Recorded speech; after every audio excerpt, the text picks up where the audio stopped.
여러분 안녕하십니까? 최근 대전과 충남의 아파트값이 무서운 상승세를 보이면서 대전, 천안 등의 투기과열지구 지정도 별 소용이 없다는 이야기까지 나오고 있습니다. 중대형의 물량이 풍기 현상을 빚자 소형 아파트에서 투기 조짐이 나타나고 있는 건데요.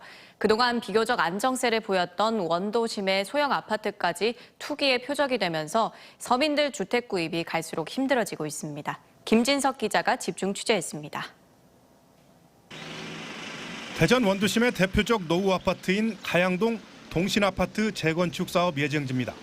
전용 면적 59제곱미터에서 78제곱미터까지 약 224세대가 들어설 예정인데 대전이 투기 과열지구로 묶여 조합원들이 입주할 때까지 거래가 불가능합니다. 하지만 벌써부터 조합원 세대는 물론 60세대 남짓한 일반 분양에 대한 매수 문의가 과열 양상을 보이고 있습니다. 대전 지역 중대형 아파트 가격이 치솟으면서 서민들이 소형 아파트로 눈을 돌리고 있지만 이마저도 하늘의 별따기가 될 전망입니다. 외지인들의 발길도 끊이질 않으면서 아직 착공도 안 했는데 벌써 수천만 원대의 웃돈이 붙는 기현상이 나타나고 있습니다. 일반 분양을 하고 입주 시에 조합원 거래가 가능한데 그래서 5천 정도 프리미엄에다가 따로 홍보나 이런 걸 하지 않아도 언제 분양을 하는지 항상 대기 소유분들이 계속 연락처를 남겨놓고 계세요. 920가구 전체가 49에서 72제곱미터의 천안시 성정동의 소형 아파트 단지입니다. 얼마 전 지역을 강타했던 부동산 열기와도 무관했던 30년 된 노후 아파트 가격이 최근 급등하고 있습니다. 49제곱미터형은 2019년 12월 1억 미만이었지만 2년도 안 돼 올해 현재 1억 8천까지 뛰었습니다. 거래 건수도 급증하고 있는데 거래된 대부분 물량이 투기의 표적이라는 겁니다. 거의 이번에 매수하신 분들은 전부 외지인이라고 보시면 돼요. 천안분들도 계시긴 하는데 천안분들도 이제 투자 목적으로 사신 거니까 입주보다는. 정부가 공시가격 1억 원 이하로 재개발 대상이 아닌 아파트는 다주택자 중과세 대상에서 제외하자 외지인 투기가 몰린 겁니다. 취득세를 집값의 최고 12%까지 내지 않고 종전처럼 1%만 내면 되기 때문입니다. 투기 세력들이 가만히 있지는 않고 있습니다. 그래서 그거는 계속 1억 원 미만짜리 아파트는 이제 없어질 거고 1억 원 미만짜리 아파트는 한 70% 정도, 60% 정도 올랐다고 좀 보고 있습니다. 부동산 대책이 나올 때마다 규제에 빈틈이 생기면서 이번에는 투기와 무관했던 소형 아파트의 공급 부족마저 우려되고 있습니다. TJB 김진석입니다. 대전 동구의 한 카페에서 남성 2명이 숨진 채 발견됐습니다. 두 남성은 회사 대표와 직원 관계로 경찰은 정확한 경위를 수사 중입니다. 충남 부여에서는 구속 수사를 받던 피의자가 도주했다 4시간 만에 붙잡히는 일도 있었습니다. 사건 사고 소식 조혜원 기자가 보도합니다. 이른 아침 경찰차와 구급차가 잇따라 도착합니다. 대전 동구 한 카페에서 남성 2명이 숨진 채 발견됐다는 신고가 접수된 건 오늘 오전 7시 6분쯤. 남성 1명은 흉기에 찔린 상처가 있고 다른 남성은 극단적 선택을 한 상황으로 현장은 처참했습니다. 그냥 와가지고 저거 테이프로 그냥 딱 치고서 못 들어가게 하더라고요. 이제 출근하면서 사람들이 이제 거기 직원들은 들어가는 거예요. 극단적인 선택을 한 남성은 40대 후반 A씨로 카페와 같은 건물에 있는 한 회사의 대표였고 흉기에 찔려 숨진 40대 후반 B씨는 그 회사 직원으로 밝혀졌습니다. 경찰은 새벽 시간 사건이 벌어진 것으로 추정하는 한편 둘 사이 업무로 인한 다툼이 있었는지 등 가족과 회사 직원들을 상대로 정확한 사건 경위를 조사하고 있습니다. 절도 혐의로 경찰 조사를 받던 20대가 달아났다가 4시간여 만에 붙잡혔습니다. 그제 오후 5시 15분쯤 절도 혐의로 구속된 20대 A씨는 경찰 3명과 함께 수사를 위해 충남 부여군 홍산면 자신의 집에 들렀다가 감시를 피해 도주했습니다. 당시 경찰은 A씨 팔에 심한 상처가 있어 수갑을 채우지 않은 상황이었습니다. 손등하고 팔목에 치료를 받아가지고요. 예, 연고제나 이런 게 많이 좀 부풀어 있는 거예요. 그래요. 처음 가는 사람들은 많이 헷갈린다고 할까요? A씨는 도주한 지 4시간 후인 밤 9시쯤 인근 주택 보일러실에 숨어있다 검거됐는데 경찰은 피의자 감시를 더욱 강화해 재발하지 않도록 대책을 마련하겠다고 밝혔습니다. TJB 조혜원입니다. 서산에서 태안을 연결하는 고속도로 건설 사업이 2021년부터 2030년까지를 기한으로 하는 국가도로망 10개년 계획에 포함됐습니다. 이 고속도로는 서해안 고속도로 서산 혹은 해미 나들목과 태안읍을 연결하는 것으로 태안은 매년 1,000만 명 이상이 찾는 국내 대표적 관광지지만 고속도로가 지나지 않아 논란이 있어 왔습니다. 태안은 올 연말 보령과 해상 교량으로 연결되는 만큼 서산과 고속도로가 이어질 경우 접근성이 좋아져 관광객 유치에 큰 도움이 될 전망입니다. 충남 도립대학에서 전국 최초로 대학 무상교육이 시작됩니다. 이에 따라 충남 일부에서지만 유치원부터 대학까지 전 교육과정에 무상교육이 도입되는 건데 전국에 미칠 파장도 클 전망입니다. 강진원 기자의 보도입니다. 저출산에다 수도권 집중 현상으로 지역대학은 갈수록 위기를 맞고 있습니다. 올해 대학 입학 자원은 42만 9천 명이지만 입학 정원은 49만 7천 명으로 7만 명가량 적은데 2025년은 정원 부족 인원이 12만 명으로 격차는 더 커집니다. 하지만 등록금 부담은 여전해 졸업생 1인당 평균 1,321만 원의 부채를 지고 있습니다. 충남 도립대가 우수학생 유치와 평등한 교육을 내세우며 무상교육 도입을 전격 선언했습니다. 내년 신입생 1, 2학기를 시작으로 2023년은 1, 2학년 전학기, 2024년 3학년까지 전학기에서 등록금을 받지 않겠다는 겁니다. 국가 장학금을 빼면 무상교육에 필요한 충남도 예산은 10억 원으로 이미 청양군에서 정착금을 따로 주고 있어 기숙사도 무료입니다. 최근에 학령 인구 감소로 대학들이 대단한 위기에 처해 있습니다. 이런 상황에서 무상 등록금 결정은 우리 우수한 인재 유치에 결정적인 도움이 될 것으로 판단합니다. 장학금 최소 기준을 학점 C제로까지 적용해 지원하고 하위 8%는 제외하지만 본인이 의지를 보일 경우 기타 장학금으로 학비를 보전해 줄 계획입니다. 학생들은 즉각 환영의 뜻을 표했습니다.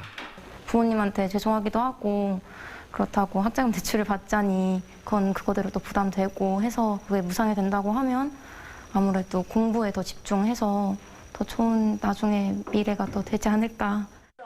충남은 지난 2019년 전국 최초로 고등학교까지 학비와 급식, 교복에 대한 무상 지원 제도를 도입한 바 있습니다. 따라서 유치원부터 대학까지 모든 과정을 충남도가 전국 최초로 무상 운영한다는 타이틀을 얻게 됐습니다. 무상교육을 통해 모집된 우수한 학생들이 탁월한 교육 성과를 낳으면 대학 경쟁력이 강화되고 이는 또다시 우수한 학생들이 입학하게 되는 선순환 구조를 낳게 될 것입니다. 다만 도립대의 경우 전체 정원이 1,100명에 불과한 만큼 실제 무상교육 효과는 한계가 있을 수밖에 없는 데다 타 대학과의 형평성, 무상교육에 대한 도민 합의 등은 풀어야 할 과제가 될 전망입니다. TJB 강진원입니다. 충남 일부 기초단체들이 코로나19 국민지원금 대상에서 제외된 계층을 위해 100% 지원금을 지급하기 위해 충남도에 지원을 요청했지만 충남도가 난색을 표하고 있습니다. 충남에서는 현재까지 15개 시군 가운데 논산과 계룡, 서산, 공주, 청양, 금산 등 6개 시군에서 100% 지급 계획을 밝혔고 추가 지급에 필요한 예산은 모두 136억 원으로 집계됐습니다. 이들 시군은 충남도에 100% 지원을 위한 예산 분담을 요구하고 있지만 충남도는 15개 시군 공통된 의견이 아니어서 예산 지원이 어렵다는 입장을 보이고 있습니다. 충남의 코로나19 예방 백신 접종률이 70%를 돌파했습니다. 어제까지 도민 148만 5천 명이 접종을 마쳐 접종률 70.5%를 기록했고 2차 접종까지 마친 인원은 93만 9천 명으로 44.6%로 나타났습니다. 시군별 1차 접종률은 서천이 가장 높은 81%로 부여, 논산, 예산, 태안 등 고령층이 많은 시군에서 높았으며 연령별로는 60에서 74세가 99.8%로 가장 높았고 전체 등록 외국인의 55.2%인 4만 8천여 명이 1차 접종을 끝냈습니다. 코로나19가 시작된 지난해 특허 등 지식재산권 출원 건수가 역대 최고치를 기록했는데 올해는 더 늘었습니다. 코로나 사태 이후 비대면 산업을 중심으로 산업구조 재편 움직임에 따라 미래 산업에 대한 연구 개발과 투자가 활발해졌기 때문입니다. 김건교 기자입니다. 설립 6년차 지역의 한 스타트업이 개발한 자율주행 로봇 나루고입니다. 주변 위치나 지리정보 학습을 통해 복잡한 환경에서 장애물을 피해 스스로 움직이면서 공장, 도서관, 병원, 물류센터 같은 실내 물류 운반이나 아파트 택배 배송에도 활용 가능합니다. 지난해 15억 원의 첫 매출을 시작으로 올해 매출 60억 원을 목표로 하고 있고 특히 220억 원의 민간 투자를 이끌어낼 정도로 매출 규모에 비해 성장 잠재력을 인정받고 있습니다. 쉼없는 연구개발 투자 성과입니다. 향후에는 실내, 실외, 실내외에서까지 저희가 가지고 있는 이 위치 추정의 기술들을 확장시켜가지고 다른 업체들과의 좀 더 격차를 벌리려고 하고 있습니다. 연구개발의 중요성이 커지면서 지난해 코로나19라는 불확실한 여건 속에도 지식재산권 출원량이 역대 최고치를 기록한 데 이어 올해도 8월 말 기준으로 전년 동기 대비 10% 이상 늘었습니다. IMF 외환 위기, 2008년 금융위기, 메르스 사태 때와 같은 과거 불황기에는 지식재산 출원량이 줄었던 것과 비교하면 획기적인 인식의 변화입니다. 코로나 사태 이후 비대면 산업을 중심으로 미래 산업에 대한 투자가 활발해졌기 때문으로 분석됩니다. 예전에 그런 위기가 닥쳐왔을 때 이런 부분 IP라든지 이런 부분에 대한 투자를 줄였을 텐데 아마 거기에서 뭔가 반면교사를 삼지 않았을까. 어려울 때 오히려 이제 국간을 채워놓고 준비하라는 이제 그런 아무래도 교훈을 삼아서 계속 그런 부분에 투자를 하고 있는 걸로 저희는 보고 있고요. 출원인별로는 벤처기업이 전체 평균의 2배가 넘는 24.6%의 증가율을 보이며 혁신의 전면에 섰습니다. 권리별로는 특허가 전년 동기 대비 6.1% 증가했고 상표가 17%가 넘는 가파른 성장세를 나타냈습니다. 올해 말까지 지식재산권 출원 건수가 사상 최고치인 60만 건을 넘어설 것으로 점쳐지는데 불확실성 속에도 포스트 코로나 시대와 미래시장 선점을 위한 기업들의 적극적인 의지가 반영된 것으로 해석됩니다. TJB 김건규입니다. 대전시와 세종시가 대전 세종 경제자유구역 지정을 추진하기 위한 개발계획 용역 착수보고회를 열었습니다. 두 도시는 대전의 대동 금탄지구와 안산 첨단 국방산업단지, 신동 둔곡지구, 세종의 스마트 국가산업단지와 천복단지 등을 경제자유구역으로 추진하며 각각을 도심항공 모빌리티와 바이오, 의공학 기술 등으로 특성화한다는 전략입니다. 이를 위해 올해까지 대전 세종 경제자유구역 지정 신청서를 산업부에 제출하고 20대 대선 과제로 반영해 내년 7월까지 정부와 전문가 의견을 지속 수렴하는 보완 과정을 거칠 계획입니다. 대전 세종 경제자유구역이 지정되면 조세 부담금 감면과 국내외 투자기업에 대한 세제, 자금 지원 등 인센티브가 제공돼서 기업 투자 유치가 활성화될 걸로 보입니다. 대전 유성구 탐립 전민지구 특구 개발을 위해 5,100억 원을 투입해 93만 9천 제곱미터로 추진되는 국가산업단지 조성사업과 관련해서 수십 년간 재산권을 제약하고 토지까지 강제 수용하려 한다며 주민들이 반발하고 있습니다. 탐립 전민주민회는 대전시가 주민 의견도 청취하지 않은 채 비밀리에 사업을 진행하고 있다며 주민들의 재산 가치를 높일 수 있도록 민간이 참여하는 방식으로 변경해달라고 요구했습니다. 시는 시의회 의결을 거쳐 2023년까지 특구 개발 계획 승인, 개발 제한 구역 해제 등 행정 절차를 마치고 보상에 착수해 24년 착공한 뒤 26년 완공 예정입니다. 제67회 백제문화제가 오는 25일부터 다음 달 3일까지 공주와 부여에서 열립니다.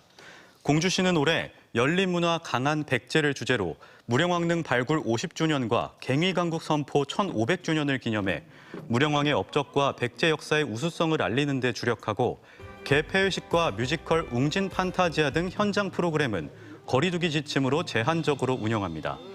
부여군도 백제문화재의 정통성을 유치하는 재래불전과 홍보 프로그램을 중심으로 축소 운영하는데 유홍준 교수와 함께하는 랜선 특강 등도 준비했습니다. 대전 을지대학교 병원 노사가 밤샘 협의 끝에 오늘 새벽 2021년 임금 단체 협약 협상안에 잠정 합의했습니다. 노사는 개인 연봉 3.01% 인상, 간호인력 충원 등 내용에 합의했으며 김하용 을지대병원장은 노사가 합심해 지역 대학병원으로서의 소임을 다하겠다고 밝혔습니다.